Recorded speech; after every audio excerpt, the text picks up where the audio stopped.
19 minutes, man, after the hour, 6 o'clock. And my name is indeed none other than Mokete Radebe, and I'm your host. Indeed, for tonight. It's going to be an interesting evening that we're having, just trying to work out this mic situation in front of me. But yes, this is where we are between exactly 6 and 7 p.m. On this lovely evening. We're coming through to you live on Facebook on the Mokete Radebe Facebook account, and we are also coming through to you live on YouTube. And if you can just go to Mokete Radebe on YouTube, you'll definitely get in touch with us. On Facebook, it is Mokete Radebe. Let's keep the conversation going. I see everyone, man, of you guys that have actually, joined us on the live stream right there. Thank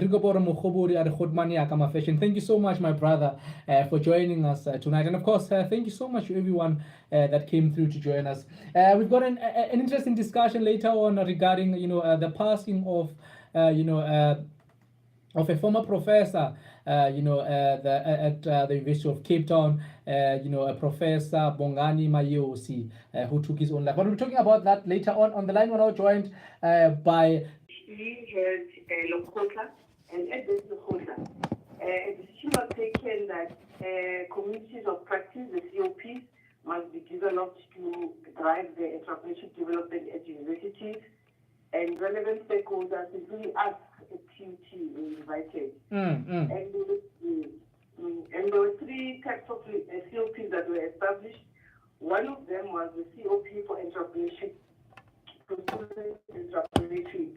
and the main project for this COP is the annual entrepreneurship mission, student entrepreneurship that we are having now. And this project was piloted last year between the 1st and the 7th of August with the slogan, Entrepreneurship is a Career. We did participate last year. We took the decision as a department that we will take part in this event. And just like last year, we are continuing with the hosting a 3-day entrepreneurship week. This is starting from tomorrow.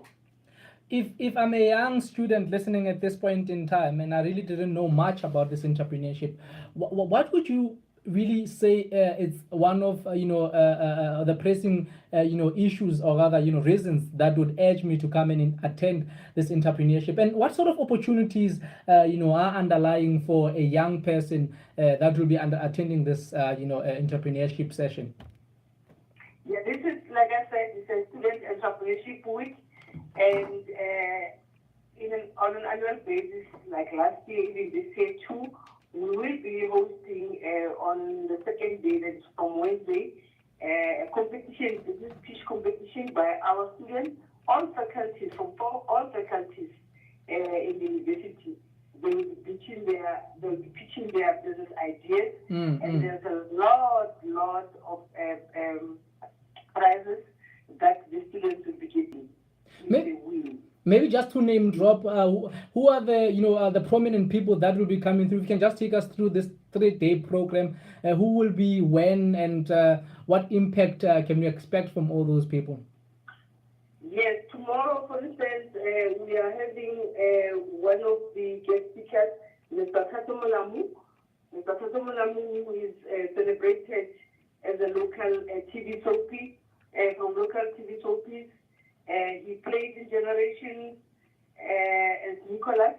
He also featured as Maru in the what was called the Greed and Desire soapy. He also featured in the Queen as Bagang, as Advocate Bagang Unkwe. And he also recently hosted a well-known television show which was called Perfect Match. And it's for tomorrow. And on Wednesday, our guest speaker is Mr. Greg Solomon, COE of McDonald's South Africa. And Mr. Solomon will not be bringing his staff, but he'll also bring refreshments. Everybody will be there, must come. Because there will be refreshments offered free of charge from McDonald's. Coffees, muffins from McDonald's will be there. And on Thursday, the last day, the guest speaker of the day will be Mr. Timu Paike, And then we've got two guest speakers there, Mr. Tunipake and Mr. Seleboge Molete. Mr. Tunipake is the 2017 Entrepreneur of the Year. He got that award last year. And Mr. Molete is the COE of NASDAQ Global Investment PTY Ltd. He's also the co-founder of the People's Fund. And besides this, like I said, on Wednesday afternoon, students will be pitching their business ideas, and the top 10 will make their final pitch on the last day, which is Thursday, and the winner stand to win so many prizes from the GEP. The prizes coming from the GEP, that is the Gauteng Entrepreneurship Program. We've got prizes from Translate, we've got prizes from the TUT itself, from our Innovation and Technology Transfer Office, EDHE, also the prizes that will be offered to the winner. Now, finally, Doc, before I let you go, I think quite essential as well, is this, prize, or is this competition, solemnly, focused on students, or even those that are not students are allowed to come and pitch their ideas? Is it only for, TUT students, or is open to TUT staff? And is it also open to the public, or is just a TUT-based, project?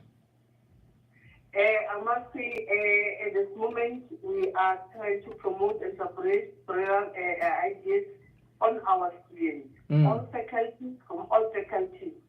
All right. This is an opportunity for our students to promote their business ideas, because NetBank is one of the donators or sponsors that will help the students to get their businesses registered. Yes. Interesting. It's 28 minutes after the hour, 6 o'clock, and in case you just jumped in, man, this is the Capital Talk. I'm with you between 6 and exactly 7 p.m. and on the line we had none other than Dr. Masilo, the head of department, at, I believe it's people management at the Tshwane University of Technology, speaking to us about the entrepreneurship week that is coming. What an interesting opportunity for our young people, man. Doc, good evening, and thank you so much for joining us. And we wish you all the best as you guys will be taking a step further in really, encouraging and developing our young brothers and sisters. Thank you so much. We hope that these 3 days will really inspire our students to make entrepreneurship their career and to help them achieve their dreams. Thank you so much, Doc. All from all faculties, and enjoy. We'll definitely be there. Thank you so much, Doc, and a very good evening. Thank you very much. Well, just 29 minutes after the hour, 6 o'clock, and we'll now be checking Tato Mulamu, one of the guest speakers that is supposed to talk to us. But let's do that after this short break. Before Tomer giving me the Shemato, Tomer, Legay, Os and Bonan, and Kakaja, Lishabumara. We're gonna have fun tonight. I'm gonna stress a rose in Chakaswing. If you so well lose a week to Tomoga 6-pack. Arabesh, come on, Arabesh. The best. Tshwane FM 93.6. Get on a little indicator, come. I need a youth. Get about 15 years for which I'm a holo. Among 15 years. For which I like a legally which I want to have a holo. What is sweet? I want to say, Thomas and the Kaiser Chiefs. Over Teto Ati. Ikena, Africa Morwa. Ikena. Shapa Kosi, Shapa. The best. Tshwane FM 93.6.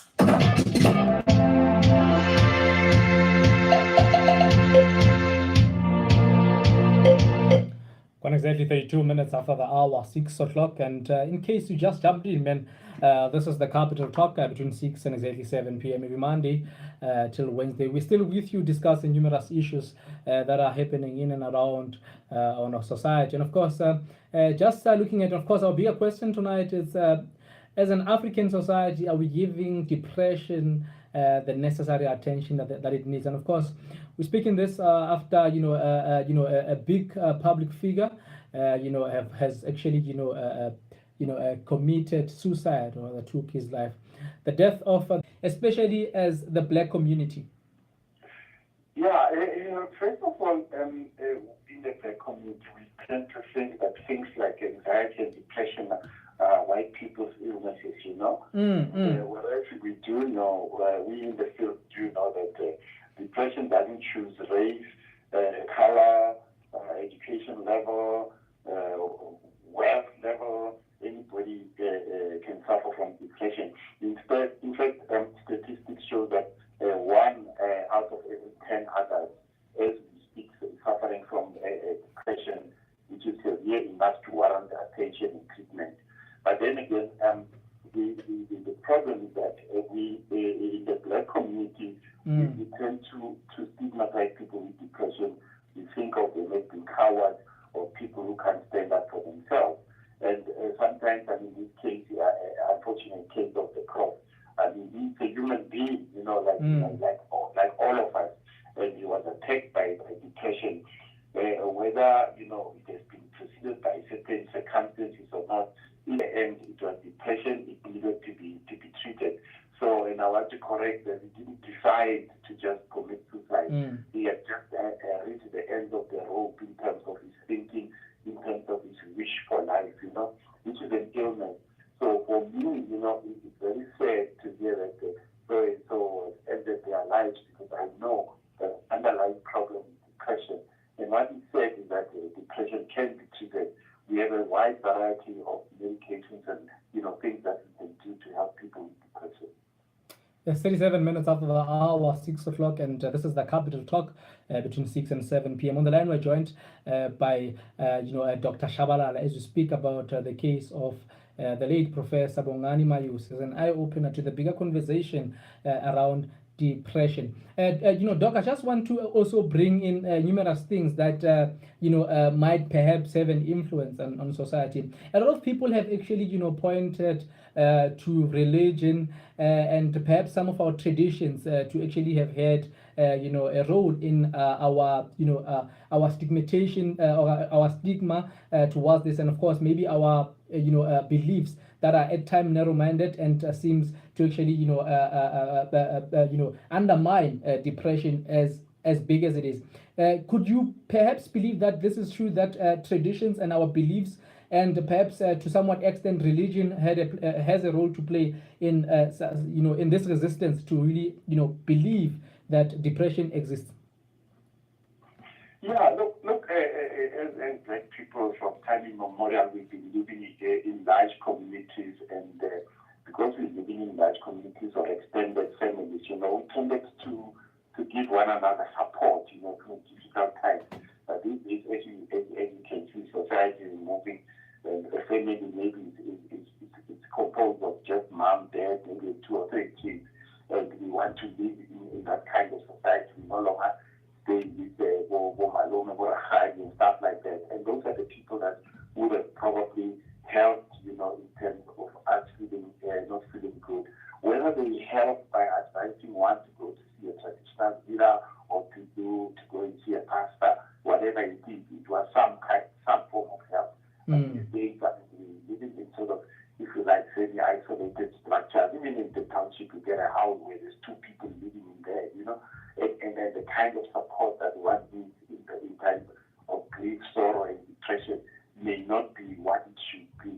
So yeah, our traditions and our movements away from the cultural way of living probably has that effect on weakening our coping mechanisms in terms of dealing with stress and depression. I know that, Doc, we have limited time, and I'll just try to run through as many questions as possible. Another essential one, is it possible for anyone to really see symptoms of someone that is suffering from depression? And if that's the case, what can they do? Yeah, look first of all, maybe we should just quickly go through the symptoms of depression next. And one of the core symptoms is loss of interest in previously enjoyed activities. I mean, the person just loses interest in the things that you really know Oba used to love this, and Oba no longer goes to watch football or whatever. You know, they're looking themselves in the room, and they are no longer active, and sometimes they become irritable, and sometimes cry easily, especially women.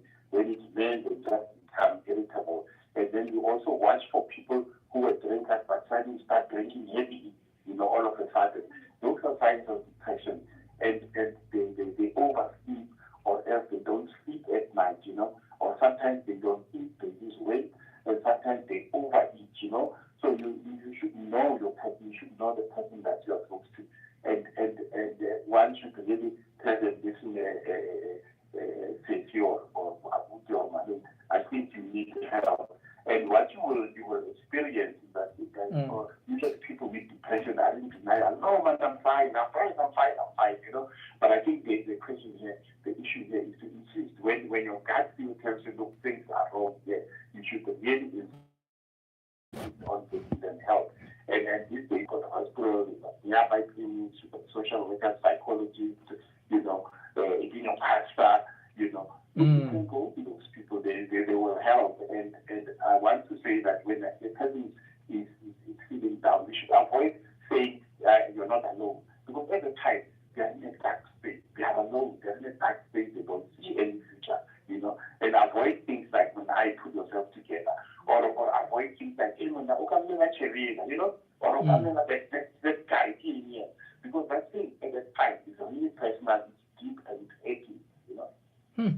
42 minutes after the hour, 6 o'clock, Dr. Shabalala speaking to us at this point in time. Doc, thank you so much for really talking to us. Maybe final, closing remarks to any listener at home regarding maybe knowledge on depression. I think right now this case, and there are many cases like that. So let's inform ourselves, and let's go to meetings, let's form support groups, let's help those that we think have got depression. Dr. Shabalala speaking to us. Doc, thank you so much, and a very good evening to you. You're welcome. It's indeed 43 minutes after the hour, 6 o'clock, and we're still talking about depression. Do you know anyone that might be suffering from depression? What's your view largely on depression? I mean, this is a very big case. I'm looking at some of the tweets, man, and there's someone who's saying over the weekend, learning about indeed the passing of Prof. Maurice's, or rather about Prof. Maurice's suicide made me realize how real this thing actually is. Coming from a family of color, it's harder, because mental illness, it's a taboo. Let's realize that depression isn't an attention-seeking tool. It's real, man. Let's speak out. Ask for help. Or rather, ask for help. And this one is actually close to home. I mean, I've got an aunt, man, that was suffering from depression, and she's really sick. She's even in actually a mental situation where she's really sick.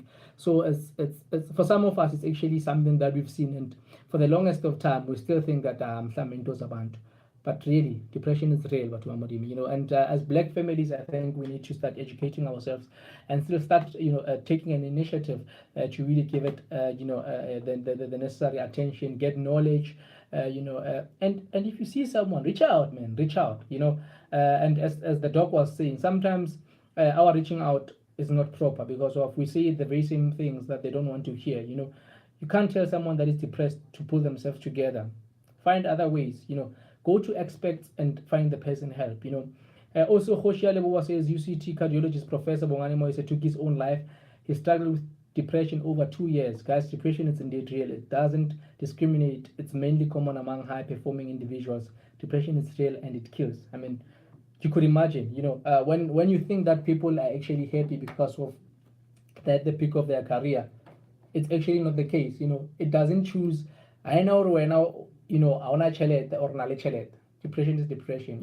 Let's take one break. Let's go to the break, and we'll come back. We speak to Professor Berihanyani, as this is one of their colleague. It's 45 after 6 o'clock, and it's exactly 46 minutes after the hour. And his role really in the medical, profession. We're still expecting a lot. And this is where we are. But maybe let's speak about our attitude as the African society to depression. Look, Natasha, interesting issue here is that, one, it's an individual experience. Unfortunately, the response usually, or sometimes, it depends on circumstances and cases, so it will vary from one case to the other, may very well be subjected to a collective response, which in most instances is not a pleasant one. So that's the first part. But the second part is, it then goes closer towards who Mokete Radebe is. If it's this introvert, quiet, laid back, you may be experiencing this, and the rest of us are unaware, and we are unable, therefore, to intervene directly, either through advice or offering support or any other form of intervention that is welcomed and worthy to bring in some kind of assistance or help. It doesn't start or end with a referral, for instance. It needs to go deeper into counseling. It needs to go deeper into ensuring that such individuals do get assistance. But the first complication here is that here is Hanyane, who is hiding behind depression, and he doesn't want people to know. So from time to time, he will smile with everyone else, pretend as if everything is normal. But when I get to my little corner, that's where now I reveal the inner part, which may very well be suffering in one way or another. And the next thing you hear out of the blue, that so-and-so committed suicide and was unexpected. Let's talk about the discussion that you guys had as academia today. Let's dive into that discussion. What are some of the key things or key factors that we might want to, draw from the discussion here today as listeners of Tshwane FM tonight? Yeah, look, today's discussion looked at the broader challenges of youth, especially at tertiary institutions in our country. And one of the things that came up was the fact that amongst students as well, there is an these are people who are likely to pass distorted views and opinions. And thirdly, because as you rightly put it, coming from the African background, we sort of bring forth our element of biasness, let alone the issue of prejudice. And we start to locate the very same problem in wrong areas. For instance, it has something to do with sorcery. It has something to do with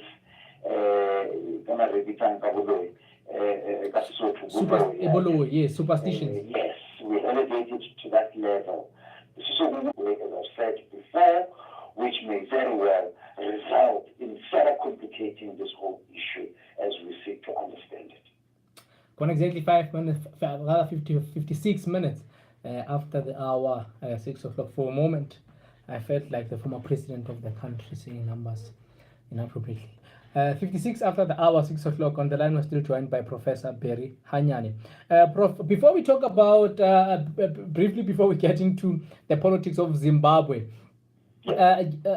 now, so I mean, I hear that, part of the reasons that are cited are the fact that the fees must fall could have had an effect into the professor is suffering from this depression. Do you think that there's anything that universities or organizations can do to make sure that their officials or their employees are looked after? The issue of depression, like I said, it may be born out of the pressure in the office. And let's not forget that it cuts across.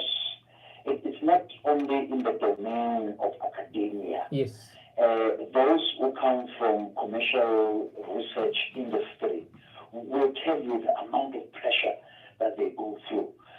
Those who come from the IT sector will tell you that an organization may very well put a demand on some people's heads to produce new products, for instance, new systems, for instance, only to lead the poor persons into their own self-destruction in a form of depression.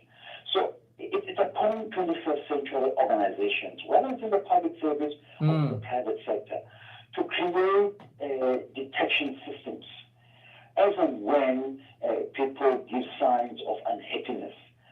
Some form of intervention affect them emotionally, only to affect them spiritually and otherwise, and eventually taking their own lives because they cannot deal with the shame that is brought about by failure to deliver on promises made.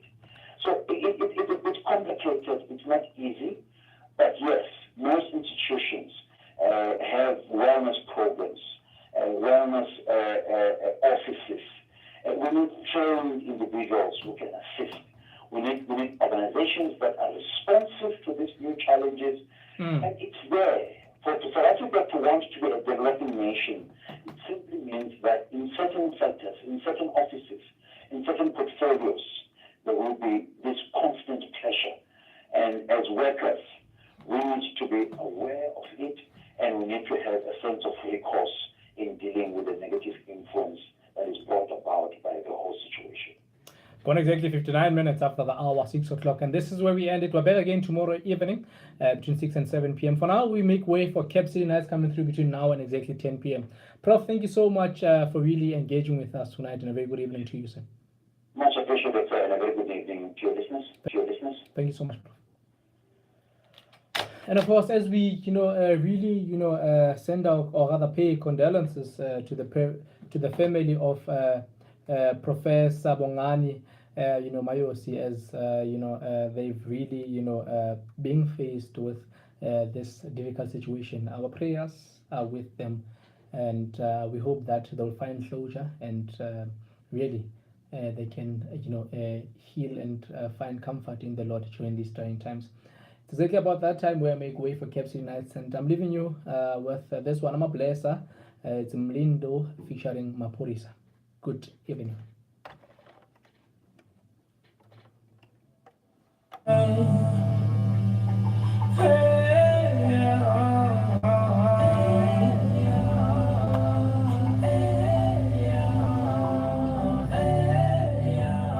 We are so tired of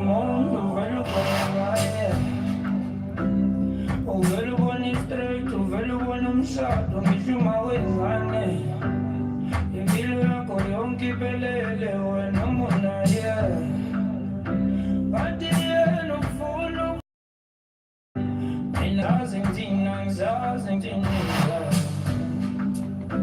aphile ngabantu bakho nawe yazi isithandwa sami ukuthi nawe sangithanda ucela ngimyele